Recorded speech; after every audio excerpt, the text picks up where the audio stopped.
My name is Jin Liang here, and I will be your host for today. And I am also a trainer here in Amazon Global Selling Team under the Amazon Seller Education Team. And also, for those of you who don't know, I'm also a seller myself. So some of these things I definitely can also understand, how a seller actually feels or what could a seller actually do as well. Right, so today is, I believe, the sixth or seventh sessions of the listing optimization series. So if you have been following through the past session, that's really great. If not, we do have recording as well that you can actually go back and rewatch some of the other tips that I shared in my previous listing optimizations webinar. All right, some important notice.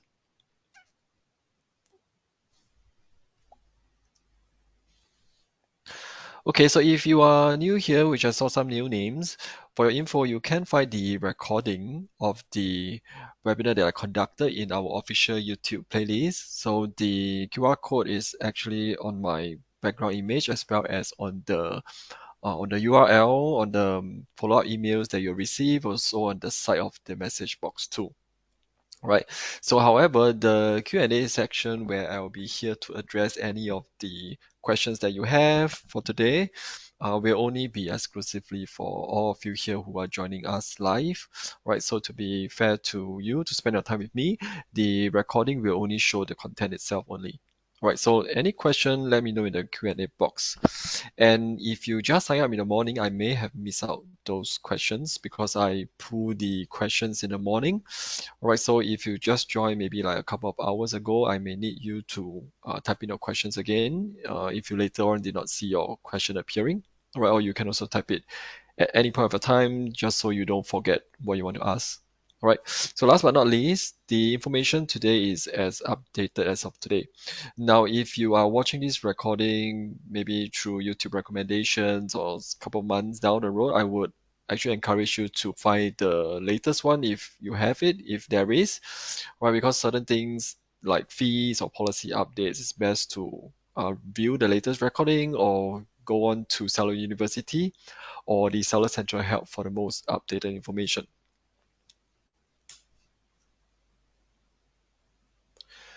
So this is the team I'm in, the seller education team. It's a fairly new team, I would say. It started last year, right? So this is the second year of the team where, we provide free education and the kind of the online training as well as some in-person sessions that we host through these two main learning programs. So the live webinar, which is the one that you are attending right now, I'll be running a couple of webinars every month, right? So to guide especially newer sellers like yourself on how you can, really kickstart your selling journey on the Amazon, as well as the Seller University, where my team will also create a lot of these short videos, content, one pagers, and guides that you can follow through on Seller Central itself.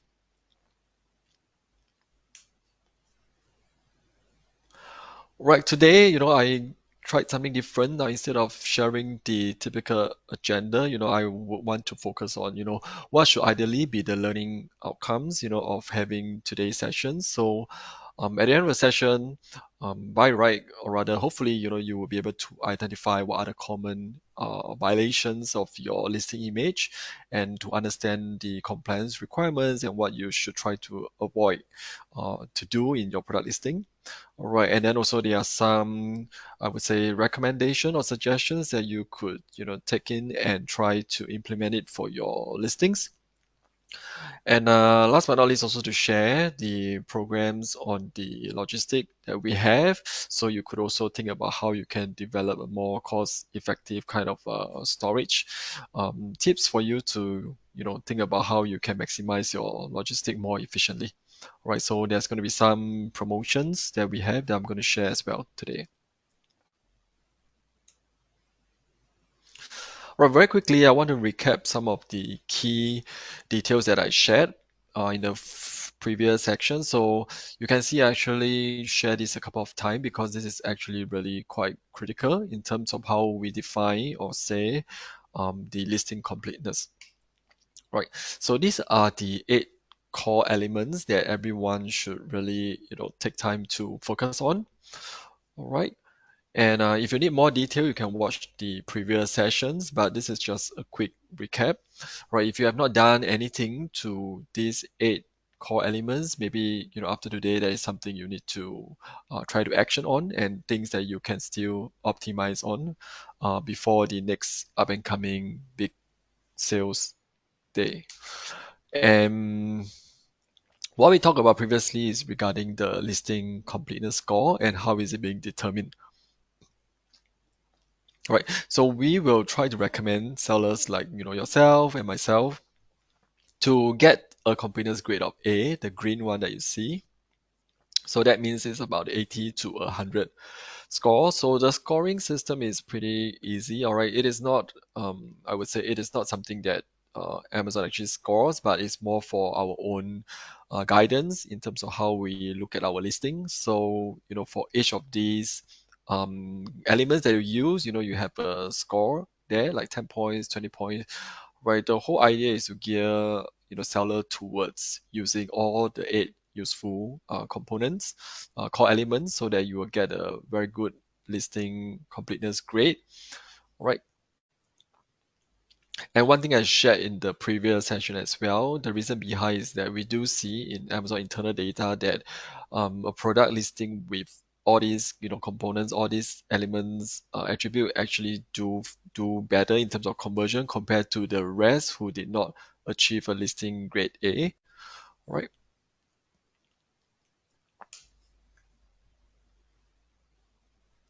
Right, so to recap as well, or to share again, characteristic of a good product title, right? This is a recommendation, I would say. If you have a brand name, you should ideally include your brand name at the start, and then plus your core keywords, and then can follow by your characteristic, the unique selling point. All right, then there are some tips below.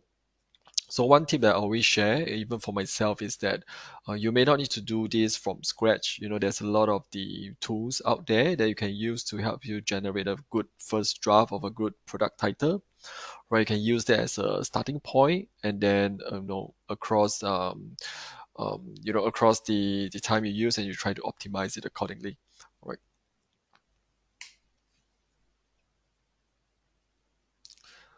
Right, next is the product description. Right, for different category, there are some tips that we share here. Again, this is for your own initial, recommendation, and then we do share some logic over here on the tips and recommendation that we have, right? And then that's something you should also take into consideration. And again, I would also suggest you to use some of the tools out there to help you generate the first draft. In fact, if you are creating a new listing now, Amazon does has this AI to help you generate your first draft of the product description when you're listing the first product, or rather your new product, right, during the listing creation steps. Right, so if you are editing or if you're updating your existing product listing, then of course you might need to use other tools out there to help you do that.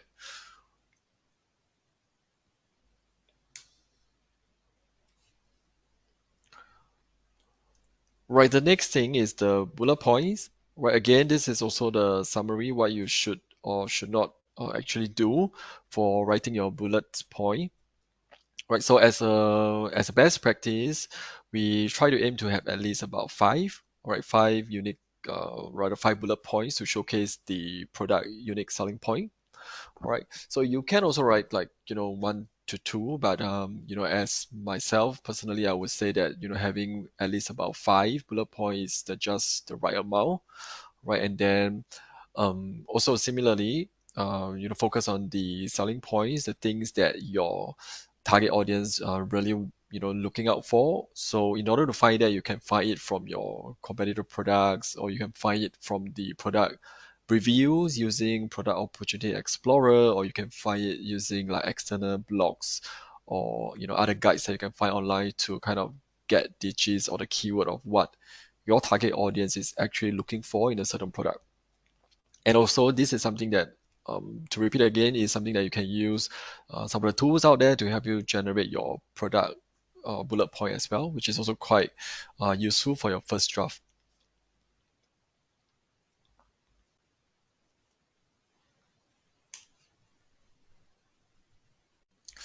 Right, so I hope that few summary actually helps to give you a quick refresher.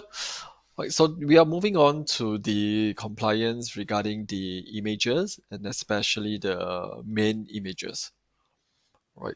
So some rationale behind on why we think everyone should optimize the listing image. So this is a kind of a cycle that I show in the previous webinar as well.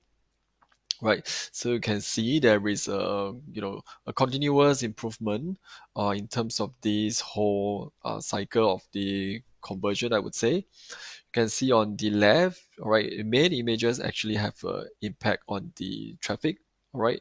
What it means by internal organic traffic is something that appearing on the, for example, Amazon.com.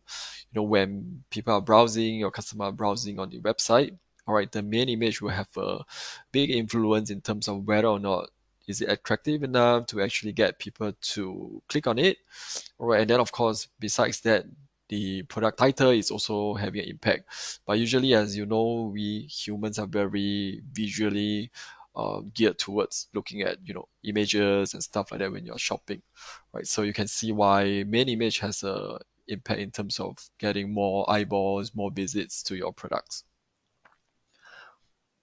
All right, and then the next one, which is the alternate images. So when your target audience actually click through, based on your main image, after that, when they land into your product listing, they will definitely look at the other product images. So that is where your alternate images comes into play. That will really help to boost conversion. If they see something, they can resonate with, if they see like a, image that make them imagine how they can use your product in a way that they want to, that will really help to boost the, conversion as well. So you can see a continuous cycle, and then of course the other elements that you see here, which is the other core attributes that I mentioned, like the search terms, product title, product descriptions, A plus content as well. All this helps to create a cycle of conversions and create more order for you in the long run.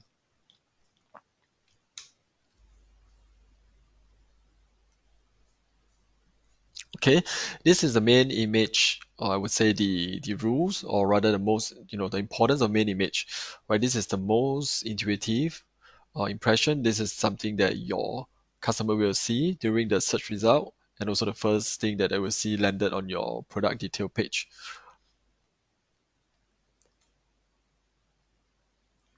Okay, some basic requirement. I will not touch on every part of it, right? But the main thing we all should probably know by now is that you need to have a pure white background for your main image.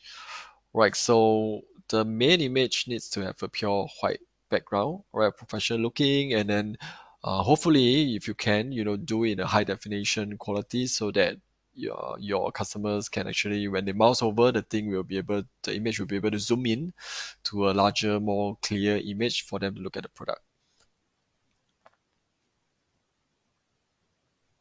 Okay, so the next few one, I'm just going to show you the difference, all right? Or rather, what is the compliance one and what is non-compliance. So you'll be surprised that some seller may not be aware, thinking that, oh, actually it looks fine, but actually it's not. Right? So you can see the main image requirement, you need to have a pure white background. Right, nowadays, I think when you create a listing, the algorithm will be able to detect most of it to tell whether or not your image is it compliant or not. Right. So you may not be what do you call that? Don't have to be very concerned about this. Just that when you are taking photos of your image, if you're shooting the image by yourself, it's good to know that you need to have a white background. All right. And these are the other parts. So the top part is the one that is non-compliance. All right, for a main image. Okay. So you should not have like extra text or other, trademark or other drawings on the main image. Right. You can do that in the alternate images, but not in the main image.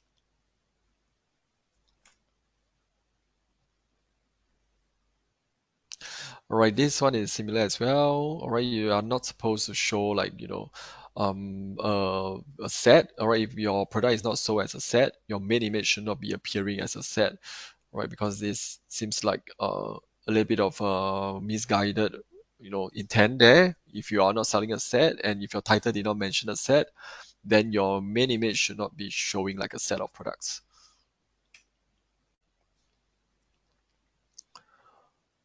All right, this is more applicable if you're selling like apparel, fashion related products. Okay, right. This is also, all right, you can only use a live model in the clothing category. All right.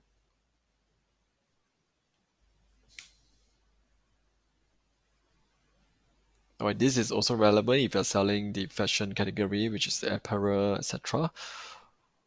Right? You should not have a visible mannequins.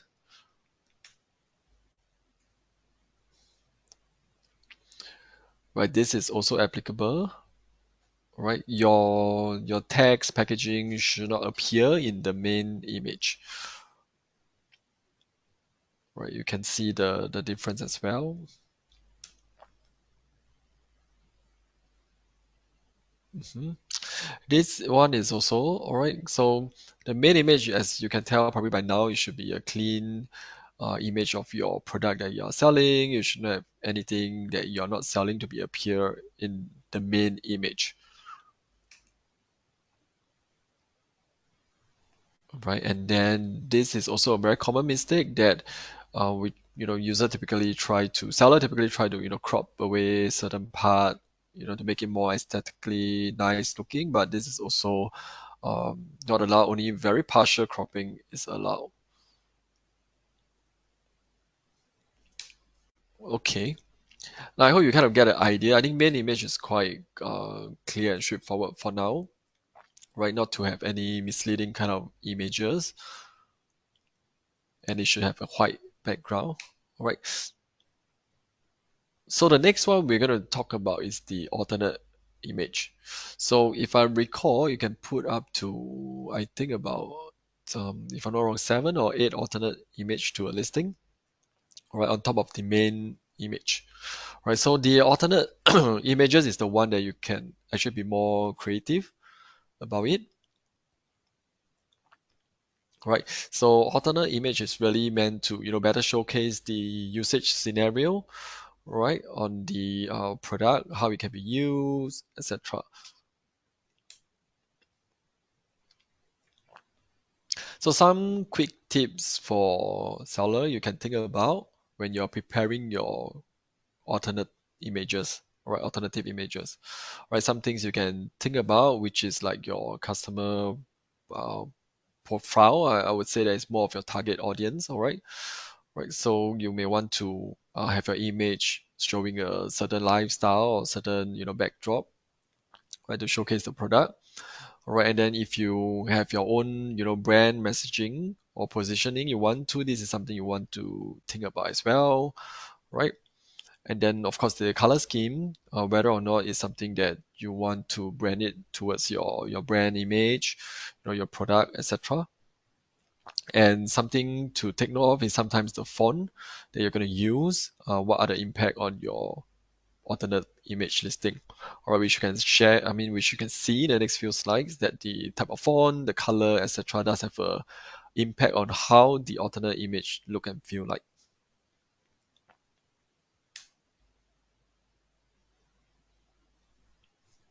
Right, some examples here to give you an idea, how you can be creative for your alternate image, where you can see you're no longer restricted to a white background, right? So for example, like this, right, certain things you can see like, how the font and the text color being used, right, showing the scene of how the product could be used for your target consumer, right, having a consistent style, etc.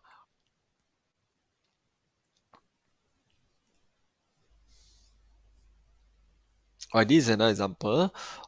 This is more on our Japan listing, but you can see the idea is there, or you can create something like that to showcase the different parts of your product that you're selling, and then to showcase, give some description, showing that how it's being used, what kind of products you can put inside, for that product that you're selling to.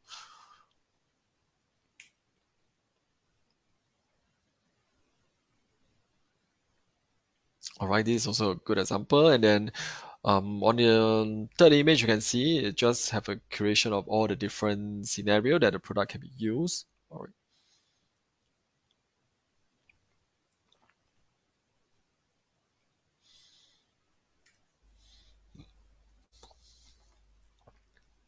Okay, the next view one I'm going to show is probably may not be the best example, is to show you something that you may not want to follow, right? It's not a good use of of the alternate images. All right. So any form of claims is not recommended to put it there, right? Like any unconfirmed claims or any other like weird watermark, etc. Right? That is too small to see or recognize. Right? Can see the difference between the one that you see here and the one that you see in the few slides before, right? The way that the image is shown, this all looks very all over the place, right?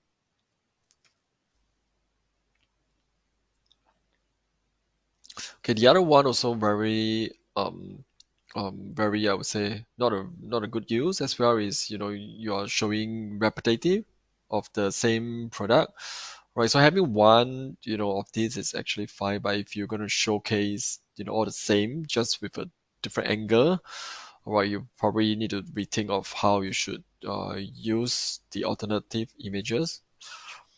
All right, it has too simple and repetitive, right, and then may not be the best use. It's also look quite cluttered, all right, the bed design, etc.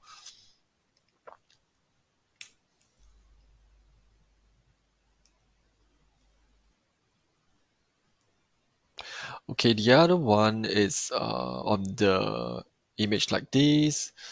All right, you can see there are some form of, I would say, photo editing skills in place, right? Just that it may not look very realistic, all right? So may not be a good use of the alternate images, all right? It does not actually really accurately represents the product, all right? Yeah. So one look you can see that, all right, it doesn't look real enough. So this is something that you try not to do it as well for your alternative images.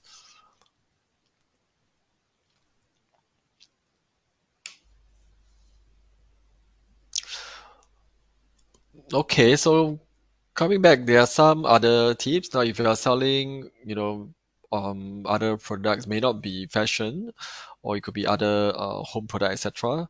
Right? Just to give an example that you might want to think about if you are selling towards different target stores or country. All right.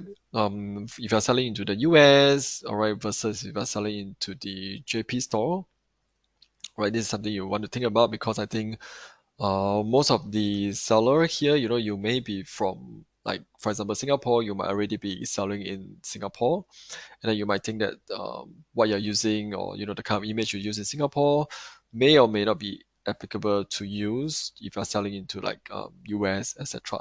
So this is something you can consider, right? How the different cultural aspect, like different country, they might have a preference for certain images type, etc.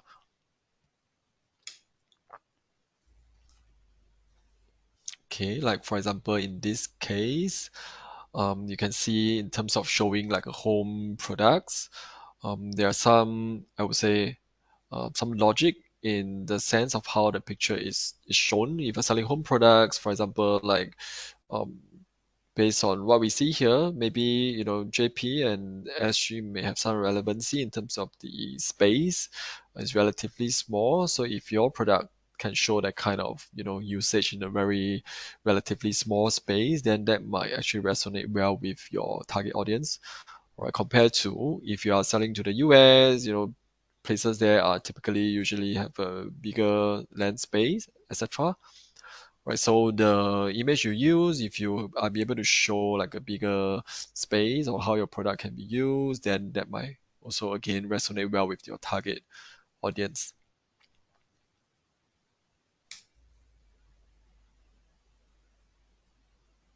Okay, so this one is more for like consumer electronic, right? So again, I would say these are just some recommendation. You might, have to do a little bit more like further studies online, just to see if the trend has changed, etc. All right.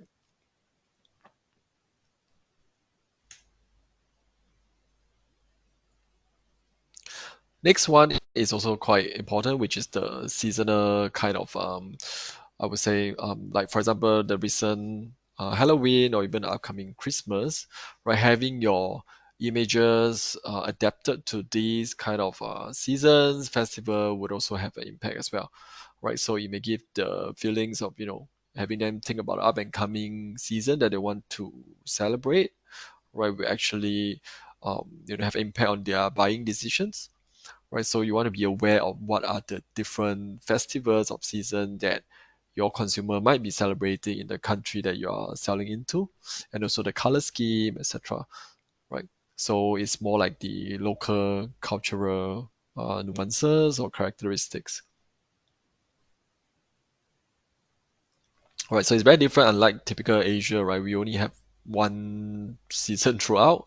So this is something, even for myself when I started selling on, it's not something that I would think about, right? When I start to sell into the other country, I may have that mindset of like, every day is the same. We don't need to cater for different seasons, right? But it's quite different when you are selling into the other parts of the world.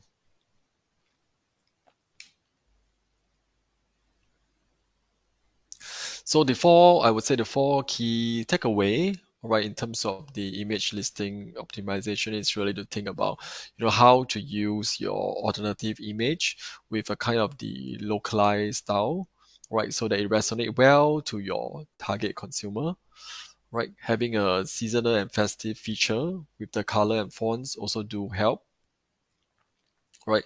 So do make sure that you are not infringing any compliance issues on the use of the image. Things like I mentioned earlier on, putting in claims that is not verified. All right, that is something you need to be aware of. All right, so in certain cases, if you put up like an image and you claim something, then your listing might be suppressed and you might be asked to submit follow-up documents to prove that claims that you mentioned in your product image, etc. All right. So yeah, last but not least, it's a very, I would say, very useful tool, for making use of your alternate image. You probably have shop on Amazon as well. You can see that, how all these image actually uh, makes you feel the product, even though you can't really touch it. So it's a very important tools or image that to use. And then you need to keep on adapting it to the different season if that is something your product is relevant for, right? It's not something that you put it there and then just put it there forever, because we do also have tools to help you do A/B testing. You may have to change perhaps every 6 months or every quarter, tweak your image slightly different to suit the different seasons or to suit the different festivals.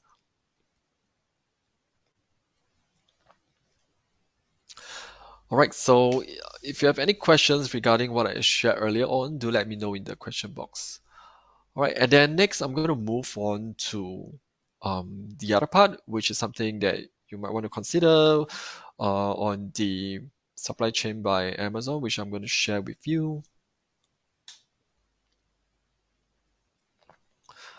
All right, so this is basically an integrated, automated supply chain solution covering all the sales channel, right, from manufacturing, first mile logistic, warehousing and distribution to the last mile delivery. So this is what we call the supply chain by Amazon, right?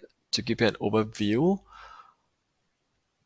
So what you get in turn is you get a more streamlined operations, and then by leveraging these, I would say these logistic solutions, your product will never get out of stock, assuming you actually get to replenish it to the warehouse on time. And with it, you get discount, and you will get more efficient delivery due to the partnerships that Amazon have, and also expand your omni-channel business, so you can not just fulfill your Amazon channel sales. If you have off Amazon sales, you can also use that to fulfill your sales to your off Amazon channel, right, under the multi-channel fulfillment option. You can see there's a lot of the different solution available, but today I'm just going to cover one of it, which is the bulk storage part, right, the second column part, right? Right, because I think most of you would probably have your own first mile logistic option. You may not be using AGL, Amazon Global Logistic, or the SEND, right? You could have already have your existing logistic in place. So, perhaps something you can consider will be the bulk storage that we have, or which is the Amazon Warehousing and Distribution, AWD. Right, so what this is about is it provide the integrated upstream warehousing and automatic replenishment service, right, for your Amazon orders that you use the FBA to fulfill. All right. So let me just show you the next one. So for example, like this, right, your first mile logistic options that you're already using, and then you'll be able to send your products to AWD warehouses. And then from then on, your products will be either you can set it to manual or you can set it to auto. I would think the benefit of it is the auto replenishment, right? So it will send to the FBA warehouse for you, right? And then if you have your off Amazon channel, you can also use this to fulfill your off Amazon channel sales as well.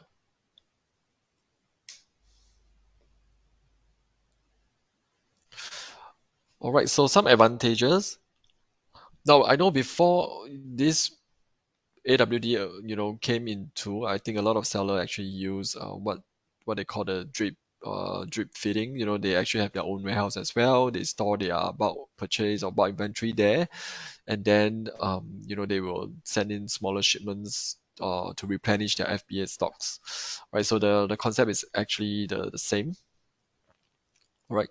So the advantages, you have a smart warehousing in terms of you can use AWD to replenish your stocks in the FBA, right? And then you will have clarity or transparency on where your inventory are in a single inventory pool, right? And because there are some algorithm back end, you don't have to worry much in terms of when do you need to replenish, so long you are able to send in your inventory to the Amazon warehousing distributions warehouse.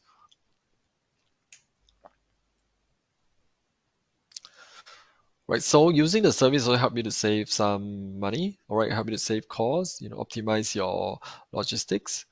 All right, there are some fee exemption.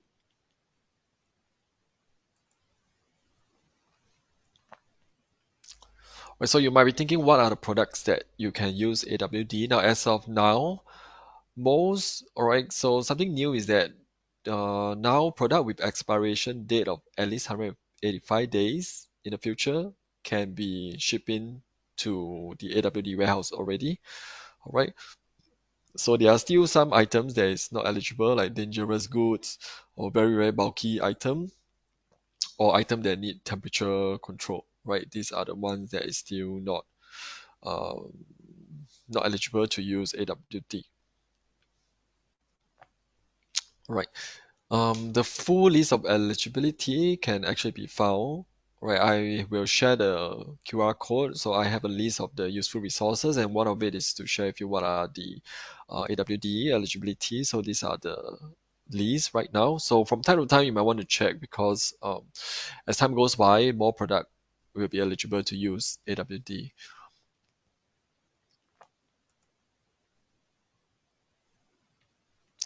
Okay, in terms of cost, right, AWD has different types of fees: the storage fee, processing fee, and the transportation fee. Right, and then of course there is two tiers of charges. The base rate, right, base rate applies if you are using your own transportation option, right, to send to AWD, meaning that you might have your own shipping logistic company that you use to ship into, DHL, FedEx, etc. Right, so integrated rate is if you are using Amazon Global Logistic option or the partner carrier program, which is the SEND program.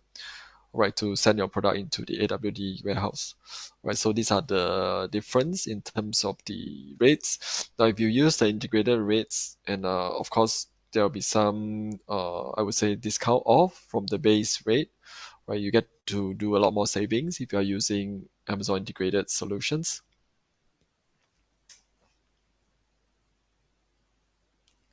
Right, this is the fee, the example of how the AWD is being calculated.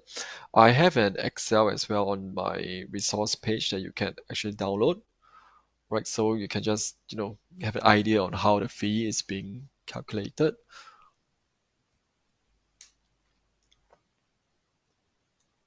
All right, something new, right? As of this month, sorry, last month, right? SPD small parcel delivery can now be sent into AWD. All right, so what is SPD? So it is the small parcel kind of delivery that have units packed into individual boxes. All right, something that is, you are usually using like DHL, UPS, or FedEx, to ship in. All right, these are what we call the SPD, small parcel delivery. All right, and then there are some limitation, but as of 9th of October, you can use this SPD delivery to actually send in to the AWD warehouses already. Yeah, so if you use an Amazon partner carrier, you can even get the lower rate, which is the integrated rate.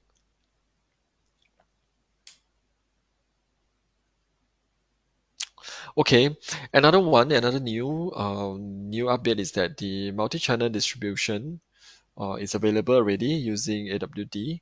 Right, so what this is enable you to replenish inventory, right, in bulk from your AWD storage to your own warehouse. Right, if you are using any other third-party warehouse, right, this will be very applicable to you. Right, meaning that you are selling not just in Amazon, you also have your other channels or other places where you store your inventory, right? Then you will be able to do this, right? And also you'll be able to do your own shipping labeling for off Amazon order, right? You can replenish into off Amazon channel that require case or pallet shipment label, right?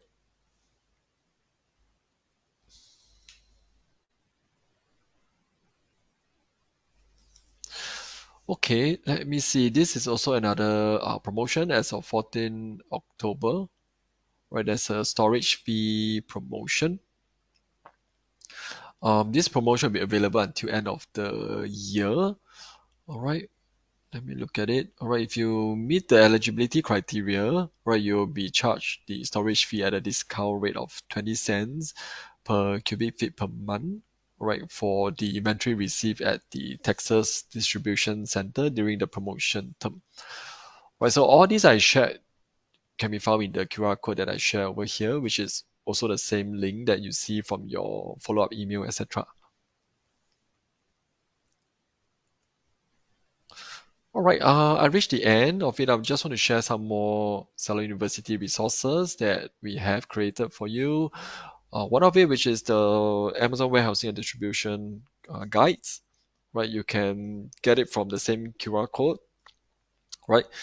And last but not least, just to share, these are my other webinars for this month. All right, this is also again the same QR code that you can scan. I would say, strongly suggest you to actually bookmark it. I put a lot of the resources that I update quite frequently. I think if you have not been going in, for a week or two, it's quite different now already. I made some changes to the layout. I make some more updates to the content inside this QR code, right? So you can head on there to get more updated resources. All right, and then tomorrow I have another webinar regarding product listing compliance. Right, if you're new, that is something you want to know, or if you're going to create a new listing soon, right? There's some updates on the product listing feature. Right, and then after that, on the 21st, I'll have Amazon Ads webinar, right, together with Hui. And then I think the last in November, already something I would say quite unique as well if you are planning to do sourcing, because right now we are almost to the end of the year. You might be sourcing to start to launch a new product in January. And then this is a webinar that you might want to attend because we are inviting our service partner, all right, Super Delivery, to share how you can actually source product from Japan to sell.